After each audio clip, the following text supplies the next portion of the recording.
اور اس کے جو کانسیکوینسز آپ کے سامنے پھر APC کا اجلاس ہوتا ہے، اس میں جو تقاریر ہوتی ہیں، اس پر ہم نے بات کرنی تو تھوڑا سا نا میں پہلے عبداللہ گل صاحب سے بات کروں تو پھر آپ کی طرف آتے ہیں۔ السلام علیکم سر۔ بہت شکریہ۔ غالباً میں بات کر رہا تھا، آپ نے اگر نہیں سنی تو میں تھوڑا سا ریپیٹ کر دیتا ہوں۔ سر آپ سے ہم نے سٹانس لینا کہ آپ نے دیکھا کہ پاکستان اس وقت اندرونی اور بیرونی حالات میں کن مشکلات سے دو چار ہو سکتا ہے۔ اس کی وجہ جو پاکستان میں ڈسکشن چل رہی ہے کہ جو کثیر الجماعتی جو کانفرنس ہوئی اپوزیشن جماعتوں کی، اس میں میاں نواز شریف صاحب کی تقریر تھی، اس کے آفٹر شاکس انڈین چینل نے اٹھائے ہوئے ہیں اور انہوں نے فوج پر ڈائریکٹ حملہ قرار دیا ہے۔ پھر FATF کی میٹنگ بھی ہو رہی ہے اور یونائٹڈ نیشن کی جنرل اسمبلی کا اجلاس بھی ہو رہا ہے۔ یہ علاقائی ذرا سچویشن پر ذرا آپ سے ہم سٹانس لینا چاہیں گے۔ اس وقت جنرل اس وقت آرمی چیف نے بھی دورہ جلم کا کیا، حالات تو LOC کے ادھر بھی اور ادھر بھی آسان نہیں ہیں۔ بسم اللہ الرحمن الرحیم۔ اقبال شاہ صاحب بہت شکریہ آپ کا۔ دیکھیں بنیادی طور پہ جو APC کے حوالے سے تحفظات ہیں یا جو بھی اس میں بات ہوئی، کیا ماضی کے اندر جتنی بھی APCs ہوئیں جس کے اندر عمران خان صاحب بھی شامل تھے، کیا وہ بھارت نے اس طرح سے ہائی لائٹ نہیں کیا؟ بالکل انہوں نے بھی ہائی لائٹ کیا، کیونکہ بھارت کو تو ظاہر ہے پاکستان مخالفت میں کوئی بھی چیز ان کو نظر آئے جس میں حکومت پاکستان یا افواج پاکستان یا کوئی بھی ایسا ہمارا سیکیورٹی والا ادارہ جو ہے اس کے خلاف ذرا سی کوئی بات آ جائے تو ان کی تو باتیں کھیل جاتی ہیں۔ تو یہ تو وہ کام کرتے ہیں، اور کیا ہمارا میڈیا جب ان کے متعلق کوئی ایسی بات آتی ہے تو ایسا نہیں ہوتا؟ بالکل ایسا ہوتا ہے۔ لیکن جہاں تک تعلق ہے میرے خیال میں کچھ باتوں کا، وہ شاید نہ ہوتی تو زیادہ بہتر تھا، اور خاص طور پہ جب ہندوستان نے جس قسم کا کشمیر کے اوپر ظلم و ستم کیا ہوا ہے، تو ایسے وقت میں میرے خیال میں اپنی زبانوں کو، اپنے معاملات کو برتر قومی مفادات کے اندر بہت سارے معاملات کے اوپر خاموشی اختیار کرنا جو ہے وہ یقیناً ایک بڑے ظرف کا مظاہرہ کرنے کے مترادف سمجھا جاتا۔ لیکن بہرحال یہ بات ہوئی ہے، لیکن ساتھ ہی ساتھ اپوزیشن کے بھی اگر اینگل سے سوچا جائے تو بہت ساری چیزیں نظر آتی ہیں۔ پہلی بات یہ ہے کہ اپوزیشن جو ہے وہ ماضی کے اندر جتنی بھی آل پارٹی کانفرنسز کرتی رہی، اس آل پارٹی کانفرنس کو وہ وقت اور وہ صرف نشستن گفتن برخاستن والی بات سمجھتے رہے، اور ہوا بھی یہی، کیونکہ آل پارٹی کانفرنس جو ہے وہ آپ نے دیکھا کہ اس میں بھی عوام کے جو مسائل تھے ان کو اجاگر نہیں کیا گیا اس انداز میں، بلکہ دیگر جو سیاسی مسائل تھے ان کی طرف توجہ جو ہے وہ زیادہ دی گئی۔ نواز شریف صاحب کی صحت کے متعلق بات ہوئی، باقی فلانا ہوا ڈمکانا ہوا، تو یہ تو حقیقت ہے کہ جس دن نواز شریف صاحب کو یہاں جانے دیا گیا تھا، اور اسی طرح سے ماضی میں جن لوگوں کو جانے دیا گیا، یہ پہلے ہی باتیں ہوتی ہیں۔ بہت سارے NRO خاموشی سے ہوتے ہیں، اور یہ ریالٹیز ہیں، اور یہ دنیا کے ہر ملک میں لاسٹ مومنٹ پر میاں نواز شریف صاحب کی جو انٹری ہے، اس سے پہلے میاں شہباز شریف صاحب تو ٹیم بھی بنا چکے تھے، اور میاں شہباز شریف جو 2 سال کام کرتے رہے، ان کا خیال ہے کہ مذاکرات سے مسئلے حل ہونے چاہیے، وہ اس کو چلو۔ ہاں جی پلیز۔ نہیں اقبال شاہد صاحب، ایسی بات نہیں ہے کہ لاسٹ ٹائم پہ ان کی انٹری تھی۔ میں آپ کو صرف آپ کی ویورشپ کے لیے، کیونکہ یہ میرا ٹویٹ موجود ہے اور یہ میں نے آل پارٹی کانفرنس شروع ہونے سے پہلے کیا تھا، میں آپ کو پڑھ کے سنانے کی جسارت کرتا ہوں۔ اس کے اندر میں نے جو ہے وہ لکھا ہے، یہ آل پارٹی کانفرنس شروع ہونے سے تقریباً کوئی 8-9 گھنٹے پہلے کی بات ہے۔ میں لکھتا ہوں کہ آج کی APC میں سرپرائز مل سکتے ہیں۔ PPP سندھ سے استعفے دینے پر سوچے گی، دینی جماعتوں کا اکٹھا ہونا ممکن ہے۔ نواز شریف ویڈیو لنک پر APC کی کارروائی میں آخر تک شرکت کر سکتے ہیں۔ FATF پر حکومت نے وعدوں کی خلاف ورزی کی اور اب خمیازہ بھگتنا پڑ سکتا ہے۔ فضل الرحمان اور اپوزیشن سڑکوں پر آ سکتے ہیں۔ یہ تو بات میں نے APC سے پہلے لکھ دی بھی ہے، آخر ہمیں بھی پتا ہے، تو کیا باقی لوگوں کو نہیں معلوم؟ اس لیے بالکل پتا ہوتا ہے، یہ ایسی بات نہیں ہوتی۔ اصل مسئلہ یہ نہیں ہے، اصل مسئلہ یہ ہے آگے سینٹ کے الیکشن ہیں، دیگر معاملات ہیں، اور پھر ایک جو اہم پہلو ہے وہ یہ ہے کہ امریکہ اپنے الیکشن میں بزی ہوگا، پاکستان کی سیاست کے اوپر اس کی توجہ کم ہو جائے گی، اور اس وقت میں ایک ایسی تحریک چلانا جس میں یقیناً عمران خان صاحب کی گورنمنٹ جو ہے وہ مضبوط تو ہے نہیں، کمزور ہے، اور یہ بھی مجھے علم ہے اچھی طریقے سے کہ FATF سے پہلے تمام سٹیک ہولڈرز کو بلا کے ان کے ساتھ میٹنگ کی گئی تھی، اور اس میٹنگ کے اندر اس کو لیک کیوں کیا گیا؟ اس کو لیک کیوں کیا گیا بعد میں؟ کیا پھر باتیں مانی نہیں گئی؟ نہیں، دیکھیں میں ابھی فوج کے حوالے سے بات نہیں کر رہا، میں حکومت کی بات کر رہا ہوں کہ حکومت نے تمام ان سٹیک ہولڈرز کے ساتھ گفتگو کی تھی اور بتایا گیا تھا کہ جو فائنینشیل میٹرز جب آئیں گے تو اس کے اوپر FATF کے اوپر ہم آپ کے تحفظات دور کریں گے. نتیجے پہ جب عمران خان صاحب نے ایک بہت سخت تقریر کر دی اور قومی اسمبلی کے اندر، تو اس کے بعد جو ہے وہ اپوزیشن جو تھی اس نے یہ سوچا کہ ہم غضب کیا تیرے وعدے پر اعتبار کیا والی پالیسی سے باہر آئیں گے. اس لیے جب مولانا فضل الرحمان سے میری ملاقات ہوئی APC سے ایک رات پہلے، تو مولانا فضل الرحمان صاحب کے ساتھ میری مفصل گفتگو ہوئی. اسی ٹائم پہ بلاول بھٹو زرداری جو تھے وہ وہاں سے اٹھ کے گئے تھے اور مولانا صاحب کا یہ کہنا تھا کہ ہم ایک میننگ فل انڈرسٹینڈنگ کے ساتھ چلیں گے.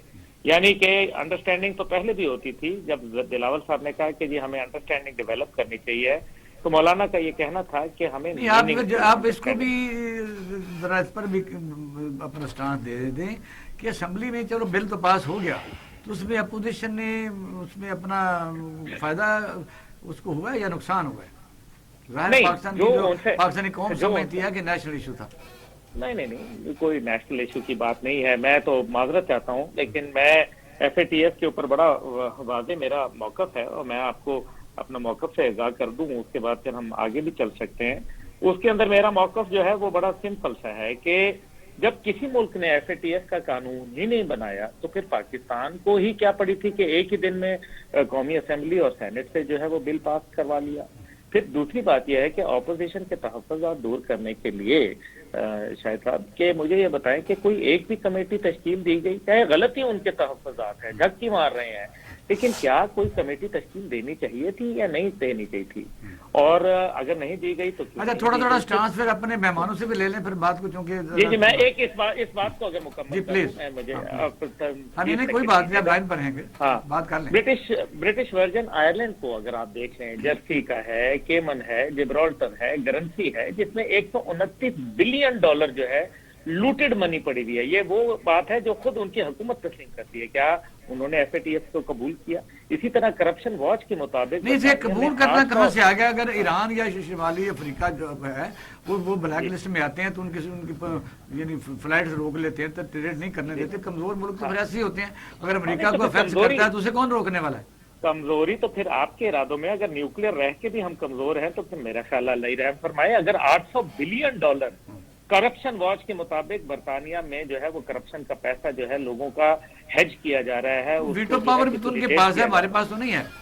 نہیں ایسی بات نہیں ہے. آپ پاکستان جب ابھی تو پاکستان اتنا مضبوط ملک ہے، کمزوری ارادوں میں ہوتی ہے، کمزوری آپ کے ہتھیاروں میں. چلو تھوڑا ہم سٹانس لیتے ہیں اپنا، تو آپ بات کریں گے. جی سر، میں یہ عرض کرنا چاہتا ہوں کہ جو آپ نے پوائنٹ آف ویو دیا، دیکھیں جی میاں نوازی صاحب کو جو آنریبل ڈاکٹر صاحب ہیں پاکستان مسلم لیگ جی میں عرض کرتا ہوں، اس وقت بڑے سینئر رہنما آپ دیکھتے رہتے ہوں گے کہ بالکل. سر میں عرض یہ کرنا چاہتا ہوں کہ ہمارے لیے تمام عدالتیں قابل احترام ہیں اور FATF میں سمجھتا ہوں قومی ایشو ہے. جو عبداللہ بھائی نے بات کی، بالکل ہم نے قومی اسمبلی میں FATF پر گورنمنٹ کو ووٹ دیا، لیکن جب ووٹ کے ساتھ یہ میں کہا جا رہا ہے کہ یہ NRO مانگتے ہیں، جب میاں نوازی صاحب نے 2000 پوائنٹ تو آپ نے دیے نا لکھ کے، آپ سر اس پر بحث کر لینا. جب آپ کی آنریبل کورٹس کہتی ہیں کہ نیب آئین میں یا قانون میں، قوانین میں اس میں امینڈمنٹ لائیں اور اس میں جو افیسرز ہیں ان کے جو کرائیٹیریا ہے. اب دیکھنا ایک BSc انجینئر ہے تو آپ نے اس کو جیل گیا ہوا ہے. یہ کورٹ نے، آنریبل سپریم کورٹ نے پوائنٹ جی کی بات میں سناؤں آپ کو کہ جو PA تھا سیکٹری ہیلتھ کا ایک زمانے میں، وہ DG بنا تو اس کا PA DG کا چارج لیا اس نے. سر میں یہی تو عرض کرنا چاہتا ہوں سر، اس کے لیے قوانین، اگر قمر الزمان کا نام سنا ہے، میں سمجھتا ہوں قمر الزمان ہوں یا جسٹس جوید اقبال صاحب ہوں، آئین تو پارلیمنٹ نے بنانا ہے. اور اگر آنریبل کورٹ آپ کی کہتی ہے، ڈائریکشن دیتی ہے، تو پھر گورنمنٹ کو سے ہٹنا جائیں. نہیں میں نہیں ہٹنا چاہتا. FATF پر پھر ہم نے کہا کہ گورنمنٹ، ہم نے حماد اظہر کو کہا کہ جو ٹرم اینڈ کنڈیشن پاکستان کے لیے آئے ہیں وہ ہمیں دکھائیں، ہم بالکل آپ کے ساتھ ہیں. اور منی لانڈرنگ، اینٹی ٹیررزم کیا غلط ہے؟ نہیں، میں کہتا ہوں کہ جب ہم ٹیررزم ہوتی رہے، منی لانڈرنگ FATF کا جب ہم نام لیں گے تو تو پھر وہ چیزیں قومی وہ میں سمجھتا ہوں کہ اگر اس میں امینڈمنٹ لانی ہے یہ کسی پارٹی کا ذاتی تو نہیں. اور جو پرائم منسٹر صاحب نے بات کی کہ انڈین کے اتنے اربوں ڈالر باہر پڑے ہیں اور وہ ان کو بھی نہیں لا سکے, یہ پرائم منسٹر صاحب نے, عمران خان صاحب نے قومی اسمبلی میں بات کی. ہمارے لوگ باہر بیٹھے ہیں ان کو بھی نہیں لا سکے. میں یہی کہتا ہوں کہ ایف اے ٹی ایف کے لیے تمام کنٹریز ایک جیسے ہیں اور اس کے لیے انٹرنیشنل جو لاز ہے وہ سامنے لانے چاہیے اور ہم بالکل اس پر عمل کرنے کے لیے تیار. ایک بات پر اپنا سٹانس ذرا دیں کہ کیا ایف اے ٹی ایف اگر ہم بلیک لسٹ میں بھی آ جاتے, جس طرح پاکستان بہت بڑا مضبوط ہے, اٹامک یعنی ملک ہے, تو کہنے کا مقصد یہ ہے کہ کیا ہم اس قسم کا مقابلہ کر سکتے تھے؟ اچھا میں پہلے ذرا آل چور نہیں ہو, آل پاکستان اے پی سی, آل پاکستان پارٹیز, سوری وہ چور ایسے لفظ منہ سے نکل گیا میرے, ہم سوری جی. تو وہ جب یہ اکٹھے ہوئے نا تو تاریخ میں تھوڑا سا آپ کو جھانکنا پڑے گا. نواز شریف صاحب نے جو فلم چلائی تھی وہ فلاپ ہو گئی. وہ کیسے فلاپ؟ جو فلم چلائی انہوں نے 5th جنریشن وار کی, یا جو ملک سے باہر ملک دشمن لوگ بیٹھے ہوئے ہیں جو 5th جنریشن وار کا حصہ بننا چاہتے ہیں, سو کال لبرل لے لیں, اس میں نام لینے کی ضرورت نہیں ہے. وہ ہر سیاسی جماعت کے اندر کچھ لوگ ہیں, یہاں بھی موجود ہیں. وہ ڈان لیگ کے ساتھ اٹیچ رہے, پرویز رشید کی شکل میں لے لیں آپ, وہ مریم نواز کی شکل میں لے لیں, کسی شکل میں لے لیں, وہ آپ رضا ربانی کی شکل میں لے لیں, شیری رحمان کی شکل میں لے لیں, قمر زمان کارا کی شکل میں محسن داوڑ لے لیں, یا وہ دوسرا علی وزیر لے لیں آپ. یہ سارے وہی لوگ ہیں. اپنا گل بخاری لے لیں آپ, احمد گرایا لے لیں, وہ جو باہر گرایا بیٹھا نا, ہاں وہ لازمی نام ہے, وہ گرایا لے لیں آپ, جو میجر گرایا ہے. وہ کیا زبانیں ہیں ساری زبان وہی ہے. اور کیا یعنی آپ کو پتا ہے نواز شریف صاحب تو ان کا خاندان کو 200 سال کا سیاستدان ہے. ضیاء الحق تو نہیں لے کے آئے ان کو, نہ ہی جیلانی لے کے آئے, نہ ہی آئی جے بنی. کیا ہم بھول گئے ہیں سارا کچھ وہ؟ اور ہم وہ چیزیں بھول جائیں اور آج آپ بیٹھ کے یہ بات کریں آپ. بھئی سیدھی سی بات ہے, الیکشن ہوا, الیکشن اگر نلیفائی کرنا ہے تو طریقہ کار کیا ہے؟ آپ کا آئین پاکستان یقین ہے نا آپ کو, یہ جتنی آل پاکستان آل ڈھونگ کانفرنس جو کی ہے نا آپ نے آئین پاکستان توڑا ہے. بھئی آپ کے گنجائش موجود ہے, الیکشن لاز موجود ہے, جو آپ کو ریمیڈی لینی ہے جا کے لیں. ریمیڈی تو آپ نے کوئی لی نہیں ہے, آپ صرف بیٹھ کے ڈھول پکڑ لیا, ڈھول بجانا شروع کر دیا, اور وہ پوری تقریر اگر اٹھا کر آپ دیکھ لیں, آپ کو یاد ہوگا اسحاق ڈار, میں نے ہی پیمرا سے نا اسحاق ڈار پہ بولنے میں تقریر پہ پابندی لگائی تھی, الطاف حسین پہ پابندی لگائی تھی. زبان وہ تقریباً ایک جیسا سی. ڈسکریمنیشن کیا ہے؟ چلو میں کہتا ہوں کرنی چاہیے تھی عام لوگوں کو, یہ چلنی نہیں چاہیے تھی نا سر. یہ کیسے چل گئی؟ اشتہاری ہے نا, نواز شریف صاحب اشتہاری ہے, اشتہاری کو پرووک نہیں کر سکتے, پروموٹ نہیں کر سکتے آپ. ایک بندہ جو پاکستانی عدالتی نظام کو مانتا نہیں ہے, جو پیش نہیں ہوتا ہے, اس کے حق نہیں ہے, اس کے حق لمیٹڈ ہو جاتے ہیں. اور یہ 17 اپریل 2019 کا فیصلہ ہے. اسحاق ڈار صاحب ٹی وی چینلز پہ نہیں آ سکتے, تو یہ تو میں کمزوری سمجھوں گا موجودہ گورنمنٹ کی. یعنی آپ صرف اس بات پہ کہ جناب ہم پکڑ کے اپنا لوگ یہ نہ کہیں کہ جناب تقریر پہ پابندی ہے. بھائی آئین پاکستان پہ آپ کے لیے مقدمہ یا دوسری چیزیں. آپ آ جائیں دوسری طرف ایف اے ٹی ایف کی طرف. اسٹیٹسمین کا مطلب اسٹیٹسمین ذرا مطلب سمجھنا ہے اسٹیٹسمین کا. اسٹیٹسمین کیا ہوتا ہے؟ وہ ملک سوچتا ہے. اس کے لیے یہ ضروری نہیں ہے کہ جناب ایک قانون میں ترمیم کی ہے یا نہیں کی یا اس میں نہیں کی. جتنی ترامیم کی ہیں اس ترامیم میں پوائنٹ آؤٹ تو کریں. میں نے تو چیلنج کیا تھا کہ ایف اے ٹی میں کس قانون پہ آپ کو اعتراض ہے, منی لانڈرنگ کی کس پروویژن پہ اعتراض ہے آپ کو, اینٹی ٹیررزم میں کس پروویژن پہ اعتراض ہے. وہ بھائی اگر مثال کے طور پر کسی کو غیر قانونی طور پر اٹھائیں گے تو عدالتیں کس لیے بیٹھی ہیں؟ اور ایک قانون کو ایکسپوز ہوتے کتنی دیر لگتی ہے؟ کوئی دیر نہیں لگتی ہے. وہ قانون کو پہلے کتابوں میں تو لانے دو. لیکن ہم نے کیا ہے, یعنی ہم نے جان کے ایسے ہرڈل کریٹ کیے کہ میری گورنمنٹ آئے میں کروں گا. بھئی تمہاری گورنمنٹ کیا ہے؟ گورنمنٹ جو بھی حکومت وقت ہے, اگر وہ ترامیم قانون سے ہٹ گئے, آئین سے ہٹ گئے ہیں, ایف اے ٹی ایف کے حوالے جتنی ترامیم ہے وہ پاکستان کو کرنی چاہیے. اگر کوئی غلط ترامیم ہوگی تو عدالتیں کھلی ہے نا, عدالتوں میں جائیں چیلنج کریں. اور کیا ہوا؟ پارلیمنٹ میں لے کر کے پارلیمنٹ نے منظور کیا ساری چیزوں کو. 2 منٹ میں بات کروں. یہ جو ایف اے ٹی ایف کا یہ اتنا کر رہے ہیں اینٹی منی لانڈرنگ کا, تو یہ صرف ان پہ لاگو تو نہیں, ہم سب پہ لاگو ہے. کسی کو بھی اگر کوئی اس طرح کا کام کرے گا تو سارے اسی قانون کے تحت آئیں گے. تو مجھے تو یہ سمجھ نہیں آتی کہ یہ ہم نے کہ اگر ان کو کوئی مسئلہ نہیں ہے یا تو یہ اس کے اتنے خلاف کیا. اور اس کے علاوہ میں آپ کو بتا دوں, نہیں تو آپ یہ دیکھیں کہ یہاں ریکارڈ تو یہ کہ جس نے بنایا اسی کے خلاف کبھی نہ کبھی تو استعمال ہوا ہے. نہیں اگر دیکھیں بعد میں دوبارہ آپ کو کہہ رہی ہوں کہ ہر ایک کو قانون کے نیچے ہونا چاہیے. کاش کہ یہ ہمارا جب وقت آئے گا تو پھر یہ ملک جو صحیح سمت پہ چلے گا. اور یہ F A T F grey list میں گیا کب تھا آپ کو پتا ہے کہ یہ پی ایم ایل نواز کے دور میں گیا تھا. تو اس کو اگر ہم نے اتنی کوشش اتنا اس پہ ہم کام کر رہے ہیں اور ان سے بے انتہا ہماری بیٹھ کے سٹنگ ہوئی سب کچھ, اور یہ کہتے ہیں کہ جی ہمیں کچھ کہہ کے یہ کہہ رہے تھے کہ جی ان سے پہلے کچھ وعدہ کیا, کوئی وعدہ نہیں. تھرو آؤٹ کہتے رہے تھے عمران خان صاحب کہ میں یہ بل پاس کرواؤں گا اور میں کوئی اس پہ نہ سمجھوتا کروں گا نہ میں کوئی این آر او کروں گا وہ, اور میں اس کو جو ہے یہ میں نے بل ہم نے اس کو پاس کرانا ہے بغیر کسی ہم اس کے امینڈمنٹ کے, کیونکہ یہ ہم ان کے جو ہے اس میں پریشر میں نہیں آئیں گے. ایک نہیں کب سے وہ کہہ رہے ہیں, انہوں نے اس کے مطابق وہ لے کے آئے اور یہ سارے وہاں موجود ہیں اور وہ پتہ چل گیا کہ آپ بتا دیں پرویزر نے کہا ہے کہ جو الطاف حسن کے انجام سے میاں نواز شریف صاحب سبق سیکھیں اور انہوں نے بہت فوج کے اوپر جو حملہ کیا ہے یہ اب وہ بھگتیں گے جس طرح. میں کہتا ہوں جی سبحان اللہ, کیا بات ہے. پرویز الہی صاحب فرمان جاری کیا کہ وردی میں پرویز مشرف صاحب کو 10 دفعہ صدر الیکٹ کریں گے. تو پرویز الہی صاحب وہ کاف لیگ بنوانے والے آپ بننے والے, جب ان کے ساتھ برا وقت آئے تو آپ ان کا ساتھ چھوڑ گئے. آپ پیپل پارٹی نے جس نے مواخذہ موو کیا اس کے ساتھ پارٹی کے ساتھ ڈپٹی وزیر اعظم بن کے پرویز الہی صاحب تھوڑا سا جانکا کرے. نیب کا کیس ہو گیا نا آپ کا وڈرا, اور جو اپریل 2020 میں چلا تھا اور پچھلے سال 19 میں انکوائری آرڈر ہوا تھا, تو پھر آپ کے منسٹر سب عمران خان صاحب کے پاس گئے, آپ کے ساتھ ہو گئے دودھ کے دھلے ہوئے. ہمیں کوئی اعتراض نہیں. میں بات صرف یہ کرنا چاہتا ہوں یہ قانون دو کیسے ہو جاتے ہیں. ارشد ملک تو کہہ رہا ہے کہ میں نے کیسے سزا دی. اب عدلیہ میں سمجھتا ہوں کہ میرے لیے تو سب قابل احترام ہے. ہم جب آنکھیں بند کرتے نا اپنے گریبان کو نہیں جانتے.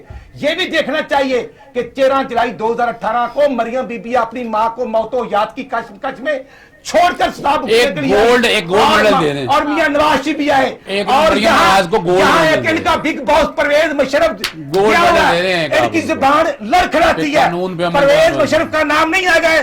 یہ قانون کے رکھوالے میں سمجھتا ہوں آپ کی باتوں پر عبداللہ صاحب آپ اپنا سٹانس دیں. مشرف کا نام نہیں آئے گا. مشرف کو ایک عدالت نے سزا دی اور دوسری عدالت نے کہا عبداللہ گل صاحب کو لے لیں پہلے ذرا. یہ تو ہے حال ان ماہرین نے. یہ آپ نے بات سنی. ہم تو یعنی اس کو آپ کہہ سکتے ہیں کہ پاکستان میں جو اندرونی اور بیرونی دشمنوں سے ہمیں خطرہ ہے ان حالات میں کہ انڈیا جو ہے لائن آف کنٹرول کی خلاف ورزی کر رہا ہے. اور جو میں نے کہا کہ باہر کی دنیا بھی ہمارے ساتھ جس طرح کا رویہ اختیار کیے بیٹھی, اور آپ نے خود کہا کہ ہم مضبوط ملک لیکن جس طریقے سے اکانومی میں بھی پھنسے ہوئے ہیں اور سینکشن میں بھی تقریباً پھنسے ہی ہوئے ہیں کچھ نہ کچھ کمفرٹ. اس پر ذرا سٹانس دیجیے ہمارے پینل کی جو باتیں اس پر بھی ذرا غور کیجیے. دو تین باتیں ہیں. میں کیونکہ آپ کو پتہ ہے سیدھی بات کرنے والا آدمی ہوں. بنیادی طور پہ ایف اے ٹی ایف کی وجہ سے ہم نے کیونکہ ظاہر ہے جو انٹرنیشنل بلیک میلرز تھے انہوں نے ہمیں ہمیشہ ماضی میں بھی بلیک میل کیا. کئی جیسے میں نے آپ کو پہلے بھی ایک دفعہ پروگرام میں کہا تھا کہ سمنگٹن ترمیم, پریسر ترمیم, F M T C, C T B T, F M T C, C W C, یہ سارے وہ ترمیمیں تھیں جو ایف اے ٹی ایف کا ہی دوسرا ورژن تھا, ایک وہی نام تھا. اب ہاتھ مروڑنے کا ایک نیا طریقہ آ گیا ایف اے ٹی ایف. اس لیے بنیادی طور پہ کسی ملک نے اس کو گھاس نہیں ڈالی, لیکن بہرحال ہم نے کیا. اب یہ ہے کہ آپ کو انٹرنیشنل بلیک میلر جو ہیں ان کو پتہ چل گیا کہ آپ بلیک میل ہو جاتے ہیں, اس لیے اب وہ آپ کو بلیک میل کریں گے. آپ کو گرے لسٹ میں ہی رہنے دیا جائے گا اور آپ کے اوپر بلیک جو لسٹ ہے اس کا ہمیشہ تلوار لٹکائی جائے گی. ایک بات تو یہ طے ہے, وقت بتا دے گا. دوسری بات یہ ہے بھارت کا. بھارت جو ہے آپ ستمبر اکتوبر بہترین ویدر ہوتا ہے کیونکہ اس ٹائم پہ جو ہیوی مشینری ہوتی ہے یعنی کہ ٹینک ہو گئے یا گنز ہو گئی ہیں, آپ کی آرٹلری گنز ہو گئی, سیلف پروپیلڈ گنز ہیں, اسی طریقے آپ کے پاس ہوائٹزر گنز ہیں, یہ ساری ان کی ہیوی موومنٹ ہوتی ہے. اور کیونکہ بارشوں کے بعد زمین نرم ہو جاتی ہے اس لیے یہ کچھ عرصہ پہلے قبل ممکن نہیں تھا, لیکن اب اکتوبر کے اندر اور ستمبر کے آخر میں جا کے موسم جو ہے وہ سخت ہوتا ہے اور زمین کو سخت کر دیتا ہے. تو ہیوی مشینری جو ہے وہ موو کر سکتی ہے, اس لیے بھارت کے خطرے کو آپ ٹال. آپ کو فالس فلیگ ایکسپیکٹ کر رہے ہیں؟ میں فالس فلیگ کی جگہ ایک بہت خطرناک سلسلہ جو ہے ایکسپیکٹ کر رہا ہوں, کیونکہ اس کی وجہ یہ ہے کہ ایک طرف امریکہ اس خطے سے جا رہا ہے, دوسری طرف امریکہ کا جو ہے وہ الیکشن ہو رہا ہے. بھارت جو ہے اس نے چین کے ساتھ پنگا لیا لیکن اس کے بعد وہاں ٹھنڈا ہو کے بیٹھ گیا. اب بھارت جو ہے وہ دوبارہ بلڈ اپ کر رہا ہے, اس کے پاس اب نئے میسائل ٹیکنالوجی آ رہی ہے, S-400 آ رہے ہیں, اس کے پاس ابھی رافیل جیٹ آ چکے ہیں, ابھی پہلی کھیپ آئی ہے, ابھی مزید اور آ رہے ہیں. اس کے پاس جو ہے وہ نئے ہیلی کاپٹر جو ہے وہ MI-35 اور دیگر. میں اس میں آخر میں بات یہ صرف کر دوں کہ یہ ساری آپس کی جو پولیٹیکل ہے یہ اپنی جگہ چلتی رہے گی, لیکن ہمارا ملک جو ہے وہ سب سے پہلے ہے, اور ملک کا دفاع جو ہے اس ٹائم پہ مجھے لگ رہا ہے کہ ہمارے سیاست کا جو یہ اس ٹائم پہ ایک جو ہماری بساط بچھائی ہوئی ہے, یہ سیاست کی بساط جو ہے یہ اس کو بہت مشکلات ہیں آنے والے وقتوں میں. بہت شکریہ. کیونکہ میں یہاں کچھ اور دیکھ رہا ہوں, نظام کی تبدیلی دیکھ رہا ہوں جس کے اندر موجودہ نظام فٹ ان ہوتا ہوا نظر نہیں. بہت شکریہ جی. لاسٹ میں دیکھیے میں نے چھوٹی سی کوئی نہیں, میں ویسے ہمیں نا آئندہ سے اگر کوئی ملزم جو ہے نا سزا بھگتنے کے لیے قانون پہ فیصلہ مت رہا ہو تو اسے گولڈ میڈل نہیں ڈائمنڈ میڈل دینا چاہیے آپ کو. بڑا احسان کرتا ہے نا اس کے لیے, پھول بچھانے چاہیے. خدا رہا don't make fun of this nation. قانون کی عملداری ابھی آئے نا, آ کیوں نہیں رہے, باہر کیوں بیٹھے ہوئے ہیں, ہٹے کٹے ماشاءاللہ آپ ہیں, آپ بیٹھ کے وہ جو بھی آپ نے اداروں کے خلاف باتیں کرنی تھی آپ نے کیا کیا باتیں نہیں کی ہیں. اور ایک بات اور یاد رکھیے گا, اس سے ملک کی خدمت تو نہیں ہوئی, بالکل نہیں. یعنی آپ احسان جتانا چاہتے ہیں, آپ چاہتے ہیں کہ ہم کو آرٹیکل 25 میں مفوق الفطرت چیز ہے, ہم کوئی طاقتور لوگ ہیں, ہم کوئی قانون کے تابع نہیں, کوئی احسان نہیں ہے. اب یہ سارا میرا خیال ڈاکٹر فیصل جس نے رپورٹ بنائی ہے اگر وہ غلط ہے تو اس کو آپ نے ختم ہو گیا, 8 ہفتے کی ختم ہو گئی, لگا دیا. 8 ہفتے کی رپورٹ ختم ہو گئی, عمران خان کے ڈاکٹر فیصل 8 ہفتے ختم ہو گئے, کورٹ سے ضمانت منسوخ ہو چکی ہے. بہت شکریہ ناظرین, آپ نے ہمارا پروگرام دیکھا, اور اپنا اور اہل خانہ کا خیال رکھیے گا. پاکستان زندہ باد.